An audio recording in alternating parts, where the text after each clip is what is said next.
ஒரு மனிதர் எப்ப பார்த்தாலும் யாரையாச்சும் திட்டிக்கிட்டே இருப்பாராம். கடவுளையே திட்டிக்கிட்டு இருக்கக்கூடிய நபர் ஒரு நாள் வழியில நடந்து போயிருக்கிறாரு. ஒரு பரங்கி செடியை பார்த்துட்டு, பரங்கி கொடி வந்து மிக மெல்லிசா இருக்கு, அதுல இவ்வளவு பெரிய பரங்கிக்காயை போட்டிருக்காரு கடவுளை, இது என்ன படைப்புன்னு திட்டி இருக்கிறாரு.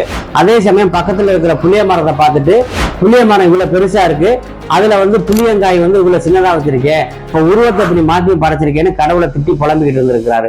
இப்படிதான் என்னோட வாழ்க்கையை நீ கெடுத்துட்ட அப்படின்னு நினைச்சு கடவுளை திட்டிக்கிட்டே இருந்திருக்கிறாரு. ஒரு நாள் வந்து பயங்கர மழை காத்து வந்திருக்கு. இவர் அந்த புளிய மரம் வழியா கிராஸ் பண்ணி போயிருக்காரு. அப்போதைக்கு அந்த காத்துல என்ன பண்ணிருக்கு, புளியம் பழம் வந்து அவர் தலையில விழுந்திருக்கு. வலி தாங்காம கத்திருக்காரு. அப்பதான் யோசனை பண்ணலாம், இத்தனையோடு அந்த புளியம்பழம் விழுந்ததுக்கே நம்மளால வலி தாங்க முடியல, மேல இருந்து இந்த பரங்கிக்காய் விழுந்துச்சுன்னா நமக்கு உயிருக்கு ஏதாச்சும் ஆயிருக்கும். அப்ப கடவுளோட படைப்பு சரியாதான் படைச்சிருக்கிறாருன்னு அப்பதான் உணர்ந்தாராம்.